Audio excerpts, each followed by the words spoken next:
कर्नाटकातील एमके दोड्डी नावाचं एक गाव, जिथे राहत होता लोकेश. त्याचं वय अंदाजे 40-42. गावाचा तो माजी पंचायत अध्यक्ष, साधा आणि प्रतिष्ठित माणूस. त्याची ओळख अगदी सरळ होती. लोकेश म्हणजे एकदम साधा सरळ माणूस, थोडासा गरम डोक्याचा पण मनाने चांगला. गावात त्याचं एक छोटं चिकनचं शॉप होतं, ज्यातून त्याचा उदरनिर्वाह चालत होता. गावातील लोक त्याच्यावर विश्वास ठेवत होते, कारण तो नेहमीच प्रामाणिकपणे वागला होता. त्याची पत्नी चंद्रलेखा ही देखील मकानी गावाची पंचायत सदस्य. 2 मुलांची आई, दिसायला देखणी, हसतमुख, पण तिच्या डोळ्यात एक विचित्र थंडपणा होता, जो सहसा कोणाच्या लक्षात येत नव्हता. गावात तिचं काहीसं दुहेरी व्यक्तिमत्व होतं. बाहेर खाली गप्पा मारणारी, मोकळ्या स्वभावाची, पण घरात मात्र ती शांत आणि हट्टी होती. तिचा स्वभाव गूढ होता. कधी कधी ती इतकी शांत असे की तिच्या मनात काय चाललं आहे हे कोणालाही कळत नसे. लोकेश आणि चंद्रलेखा यांच्या संसारात काहीतरी बिनसलं आहे असं क्वचितच कोणाला वाटलं असेल, कारण बाहेरून सर्व काही ठीकठाक दिसत होतं. सर्व काही नीट चालू होतं, किंवा तसं वाटत होतं. आयुष्याची घडी बसलेली दिसत होती. मुलं मोठी होत होती. लोकेश त्याच्या व्यवसायात गुंतलेला होता आणि चंद्रलेखा तिची पंचायत सदस्य म्हणून जबाबदारी सांभाळत होती. पण या शांततेमागे एक वादळ दडलेलं होतं, ज्याची कोणालाही कल्पना नव्हती. 23 जून रोजी सकाळी 11च्या सुमारास लोकेश घरातून बाहेर पडतो. तो त्याच्या चिकनच्या शॉपसाठी आवश्यक सामान घ्यायला बेंगळूरकडे जात आहे असे त्याने चंद्रलेखाला सांगितले. नेहमीप्रमाणे लोकेश त्याच्या स्कूटीवरून निघाला आणि चंद्रलेखा त्याला त्यांच्या घराच्या दारातून निरोप देताना हसली. तिच्या चेहऱ्यावर नेहमीचेच हसू होते, पण तिच्या डोळ्यातील थंडपणा मात्र तसाच होता. लोकेशच्या रोजच्या दिनचर्याचा हा भाग होता, त्यामुळे कोणालाही काही वेगळं वाटलं नाही. त्यानंतर संध्याकाळ झाली तरी लोकेश घरी परतला नाही. चंद्रलेखा सुरुवातीला शांत होती, पण हळूहळू तिच्या चेहऱ्यावर काळजी दिसू लागली. तिने काही मित्रांना आणि नातेवाईकांना फोन करून विचारले, पण कोणालाच लोकेशबद्दल काही माहीत नव्हतं. रात्रीचे 8:30 वाजले. संपूर्ण गाव झोपेची तयारी करत असताना एक धक्कादायक बातमी एमके दोड्डी गावात पसरली. गावच्या काही मुलांना कनावा धरणाजवळ एक गाडी उभी दिसते. ती गाडी लोकेशच्या नावावर होती हे मुलांना माहीत होते, पण गाडीजवळ जाताच त्यांना धक्का बसला. गाडीत एक बेशुद्ध अवस्थेतील शरीर आढळले. ही बातमी वाऱ्यासारखी पसरली आणि गावातील काही लोक तातडीने घटनास्थळी पोहोचले. त्यांनी लोकेशला ओळखले. तो मृत अवस्थेत होता. बाजूलाच विषाची एक रिकामी बाटली पडलेली होती. लगेचच पोलिसांना बोलावण्यात आले. पोलिसही लगेचच घटनास्थळी दाखल झाले. त्यांनी प्राथमिक तपास केला आणि लोकेशला मृत घोषित केले. बाजूला सापडलेल्या विषाच्या बाटलीमुळे पोलिसांनी लगेच प्रकरण अनैसर्गिक मृत्यू म्हणून नोंदवले. लोकेशने आत्महत्या केली असावी असा प्राथमिक अंदाज पोलिसांनी लावला. गावावर शोककळा पसरली. लोकेश सारखा साधा सरळ माणूस असं काही करेल यावर कोणाचाच विश्वास बसत नव्हता, पण समोरचे पुरावे तसेच होते. पुढच्या दिवशी सकाळी संपूर्ण गाव हादरले होते, पण याच वेळी एक अनपेक्षित घटना घडली. चंद्रलेखा एमके दोड्डी गावातील एका छोट्या सभागृहात प्रेस कॉन्फरन्सला हजेरी लावते. तिचा चेहरा दुःखाने भरलेला होता. डोळे सुजलेले होते आणि त्यातून अश्रू ओघळत होते. तिचा आवाज थरथरत होता. माझ्या नवऱ्याने अनेक लोकांकडून कर्ज घेतलं होतं. त्याच्या डोक्यावर खूप ताण होता. शेवटी तो हे सहन करू शकला नाही. त्याला खूप त्रास होत होता. तो खूप चांगला माणूस होता, पण या कर्जामुळे तो पूर्णपणे कोलमडून गेला होता. तिचे हे बोलणे ऐकून मीडिया आणि गावकरी काही काळ शॉकमध्ये होते, पण सगळ्यांना तिच्या दुःखावर खरंच विश्वास वाटला. ती खरोखरच पतीच्या मृत्यू शोकांकुल झाली आहे असे सर्वांना वाटले. तिच्या अश्रूंनी आणि थरथरत्या आवाजाने वातावरणात एक करुण शांतता पसरवली होती. तिच्या बोलण्याने लोकेशच्या मागे कर्जाचा ताण हेच कारण असावे असा एक ठाम समज तयार झाला. पण बेंगळूर साऊथ पोलीस मात्र थांबले नाहीत. त्यांचे तपास अधिकारी शांतपणे आपलं काम करत होते. त्यांना केवळ समोर दिसणाऱ्या गोष्टींवर विश्वास ठेवायचा नव्हता. त्यांना प्रत्येक गोष्टीच्या मुळाशी जायचे होते. तपास अधिकाऱ्यांनी क्राईम सीनची तपासणी केली. लोकेशच्या गाडीतील आणि गाडीजवळच्या प्रत्येक बारीक गोष्टींचं त्यांनी निरीक्षण केलं.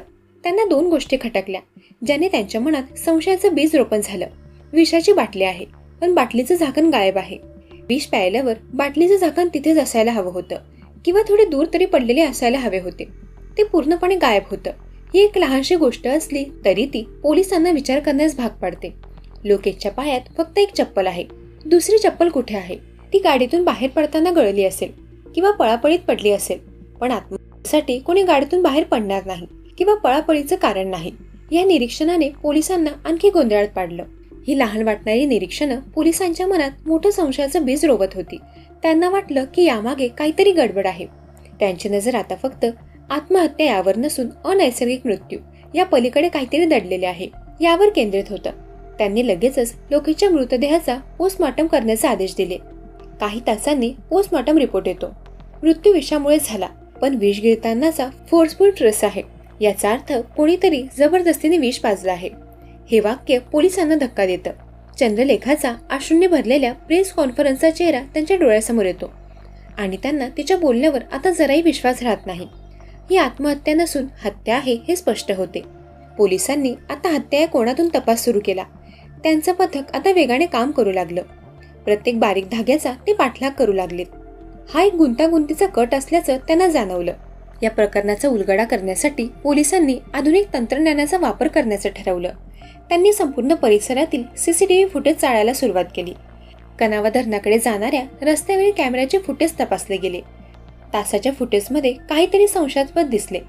एका काळ्या रंगाची कार लोकेशच्या गाडीच्या मागे सतत पाठलाग करत असल्याचा स्पष्ट पुरावा मिळतो. ही काळी कार लोकेशच्या गाडीच्या अगदी जवळ होती. जणू काही ती त्याच्या प्रत्येक हालचालीवर नजर ठेवून होती. सीसीटीव्ही फुटेज म्हणून मिळालेल्या माहितीनुसार पोलिसांनी मोबाईल टॉवर डेटा काढून पाहिला. घटनास्थळी म्हणजेच कनावा धरणाजवळ योगेश नावाच्या एका व्यक्तीचा मोबाईल ऍक्टिव्ह दिसतो. हे नाव पोलिसांना अनपेक्षित वाटते. योगेश आणि लोकेश यांच्यात काय संबंध होता याचा पोलीस शोध घेऊ लागतात. पोलीस योगेशच्या नंबरचा पिछा घेतात आणि त्यांना एक धक्कादायक सत्य कळतं. तो चंद्रलेखा हिच्याशी गेल्या 2 महिन्यांपासून सतत संपर्कात होता. त्यांचे कॉल रेकॉर्ड्स आणि मेसेजेस पाहिले जातात, ज्यात त्यांच्यातील जवळीक स्पष्ट दिसते. हा एक मोठा पुरावा होता जो चंद्रलेखाच्या भूमिकेवर गंभीर प्रश्नचिन्ह निर्माण करत होता. योगेशचं वय 35 वर्ष होतं. बेंगळुरूमधील पोस्ट ऑफिसमध्ये काम करणारा, शांत, सुसंस्कृत आणि बहुतेक वेळा ऑनलाईन राहणारा. पोलिसांनी त्याला ताब्यात घेतले. सुरुवातीला तो काहीही कबूल करत नव्हता. आपण चंद्रलेखाला ओळखत नाही, माझा लोकेशशी काही संबंध नाही असं तो सांगत होता. पण पोलिसांनी त्याला mobile location, call records, CCTV footage आणि इतर अनेक पुराव्यांचे फोटो आणि व्हिडिओ दाखवले. ते सगळं पाहून तो गोंधळात पडला. त्याचा शांत मुखवटा गळून पडायला लागला. त्याला कळाले की पोलीस त्याच्या प्रत्येक गोष्टीवर नजर ठेवून होते. शेवटी तासाभराच्या सखोल चौकशीनंतर त्याने सगळं कबूल केलं. त्याच्या आवाजात पश्चाताप आणि भीतीचं मिश्रण होतं. त्याने आपल्याने चंद्रलेखाच्या प्रेम संबंधांची संपूर्ण कथा पोलिसांना सांगितली. चंद्रलेखा आणि योगेशची ओळख सोशल मीडियावर झाली होती. त्यांची मैत्री हळूहळू प्रेमात बदलली. चंद्रलेखा अनेकदा नवऱ्याशी भांडण करून बेंगळुरूला मुलांबरोबर राहायला जात होती. तिथेच त्या दोघांमधील जवळीक वाढत गेली. ते दोघे अनेकदा भेटू लागले, एकत्र वेळ घालवू लागले. त्यांच्यातील प्रेम इतकं वाढलं होतं की त्यांना कायमचं एकत्र राहायचं होतं. लोकेशला याबद्दल संशय होता. त्याने 1-2 वेळा प्रत्यक्ष समोर देखील चंद्रलेखाला याबद्दल विचारलं होतं, पण चंद्रलेखा नेहमीच नकार देत असे आणि यामुळे त्यांच्यातील भांडणं वाढत गेली. लोकेशला कदाचित हे प्रेम प्रकरण इतकं गंभीर असेल याची कल्पना नसावी, पण चंद्रलेखा आणि योगेशने मात्र लोकेशला त्यांच्या मार्गातून कायमचं दूर करण्याचा कट रचला होता. योगेशने पोलिसांना 23 जून रोजी घडलेला प्रत्येक क्षण सांगितला. चंद्रलेखानेच हा कट आखला होता हे त्याने स्पष्ट केलं. हो, मी आणि चंद्रलेखाने मिळून प्लॅन केला. ती म्हणाली, जोपर्यंत लोकेश आपल्यामध्ये आहे तोपर्यंत आपण कायमचं एकत्र राहू शकत नाही. पुढे तो म्हणाला, मला लोकेशला संपवायचं नव्हतं, पण चंद्रलेखाच्या बोलण्याने मी तिच्या जाळ्यात पूर्णपणे ओढला गेलो होतो. तिने मला सांगितलं की हाच एकमेव मार्ग आहे. मी तिच्या प्रेमात आंधळा झालो होतो. 23 जून रोजी लोकेश नेहमीसारखा चिकन शॉपच्या कामासाठी निघाला होता. चंद्रलेखाने त्याला निरोप दिला आणि लगेचच योगेशला लोकेश निघाल्याचे कळवले. त्याचवेळी योगेश एका काळ्या कारमधून 3 सुपारी किलर, शिवलिंग, सूर्या आणि चंदन यांच्यासोबत लोकेशचा पाठलाग करू लागला. चंद्रलेखाने लोकेशच्या येण्या जाण्याची वेळ, त्याचे नेहमीचे मार्ग आणि कोणत्या ठिकाणी कॅमेरे नाहीत याची सर्व माहिती योगेशला दिली होती. त्यानुसार त्यांनी कनावा धरणाजवळची एकांत जागा निवडली होती. कनावा धरणाजवळ जिथे फारसं कोणी नसतं तिथे लोकेशची गाडी थांबवून त्याला कारमधून खेचून बाहेर काढलं जातं. तो प्रतिकार करण्याचा प्रयत्न करतो, पण तिघे किलर त्याला पकडून ठेवतात. तिथे जबरदस्तीने विष पाजलं जातं. लोकेशला कळते की त्याचा जीव घेतला जात आहे, पण तो हालचाल करू शकला नाही. त्याचे डोळे उघडे होते, पण त्याच्या शरीरातून जीव ओसरून जात होता. त्याला त्याच्याच गाडीत परत ठेवून त्याच्याजवळ विषाची रिकामी बाटली ठेवली जाते. बाटलीचं झाकण मात्र किलर सोबत घेऊन जातात, कारण त्यांना कोणताही धागा मागे सोडायचा नव्हता. घाई गडबडीत लोकेशच्या पायातील एक चप्पल तिथेच पडून राहते. हा सगळा प्लॅन चंद्रलेखाने आखलेला होता. प्रत्येक हालचाल तिने आधीच ठरवलेली होती. लोकेशची गाडी कुठे जाईल, पतीची नेहमीची वेळ, कुठे कॅमेरे नाहीत, इथपासून ते प्रेस कॉन्फरन्समध्ये काय बोलायचं, सगळं काही एकदम नाटकी आणि थंड डोक्याने ठरवलेलं होतं. तिने माध्यमांना आणि गावकऱ्यांना पूर्णपणे मूर्ख बनवलं होतं. पण पोलिसांची सूक्ष्म नजर आणि आधुनिक तपास पद्धतीमुळे तिचा खोटा बुरखा फाटला. 3 आठवड्यांच्या अथक तपासानंतर पोलिसांनी सर्व आरोपींना अटक केली. चंद्रलेखा एक मास्टर माइंड पत्नी, जिने पतीच्या खुनाचा कट रचला. योगेश हा तिचा प्रियकर आणि सुपारी देणारा, ज्याने प्रेम संबंधातून खुनात सहभाग घेतला. शिवलिंग, सूर्या आणि चंदन सुपारी घेऊन हत्या करणारे गुन्हेगार, ज्यांनी लोकेशला विष पाजून मारले.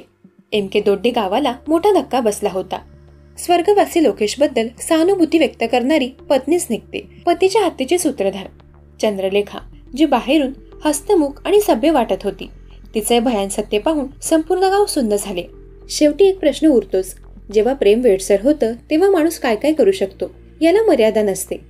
पण प्रेमाच्या नावाखाली एखाद्याचा जीव घेणं हे खरंच प्रेम होतं की हवास, की केवळ एका व्यक्तीचा अडथळा दूर करण्याचा थंड डोक्याने रचलेला कट? या प्रश्नाची उत्तरे शोधणं कधी कधी कठीण होतं, कारण मानवी स्वभावातील ही क्रूरता आणि गुंतागुंत नेहमीच रहस्यमय राहते. या घटनेवर तुमचं काय मत आहे ते कमेंट करून नक्की सांगा. जर तुम्हाला अशा सत्यकथांमध्ये रस असेल तर क्राईम कोड मराठी या यूट्यूब चॅनलला जरूर सबस्क्राईब करा. तोपर्यंत सतर्क राहा, सावधान राहा. धन्यवाद.